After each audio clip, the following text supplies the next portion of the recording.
What I remember about the rise of the Empire is how quiet it was.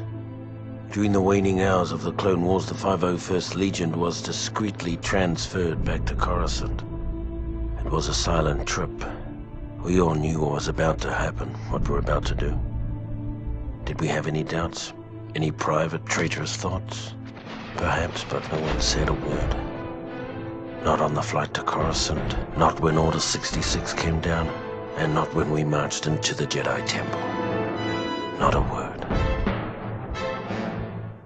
Order 66 is at the center of the Star Wars franchise. In a single order, the Jedi Order was wiped out, the Republic collapsed into the Empire, and for the first time in over 1,000 years, the Sith took control of the galaxy. But one of the often overlooked victims in this order was the very people who executed it, the clone troopers themselves. In today's video, I'm going to talk about the brutal way in which the Kaminoans programmed the clones, and the horrendous ways in which the Empire treated them. The clones themselves were bred for combat from the very beginning, and told the best thing they can do is follow orders. Due to their accelerated aging, by the time they are assigned to their legions, they are only 9 years old, meaning the Jedi they fight beside practically raise them and give them their personalities. This is apparent when we see how similar Rex and Anakin are, or how similar Cody and Obi-Wan are. The clones fight for the next 3 years side by side with their Jedi generals, building a bond and trust between them. Throughout the Clone Wars show, we witness time and time again Jedi and clones saving each other's lives. Many, such as Ahsoka Tano and Captain Rex, even grow to become friends. After having lost so many clones and Jedi, the war is coming to a close as Count Dooku has been killed, with General Kenobi confronting General Grievous. But in an instant, Order 66 is sent out, which causes a chip planted in the head of almost every clone to take control. Suddenly,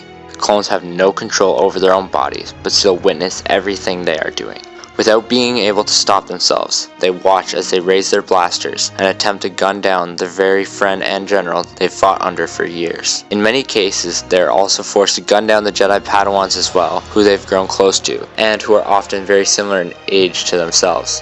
Usually Jedi Padawans are around 13 to 16, maybe a bit older. They are then forced to assimilate into an empire which despises them and views them as a relic of the past. Clones are forced to round up and eliminate former Republic sympathizers and rogue clones. While they are doing this, the Empire is replacing them with new stormtroopers. The Empire also destroys the closest thing they ever had to a home, Kamino. Slowly the effects of the chip start to wear off, and the clones can take control of their own bodies again. Then they realize all the atrocities they've committed and all the people they've eliminated. At this point, they are relics of the Empire, and there is no longer a place for them in the galaxy. They simply are cast aside and left to rot.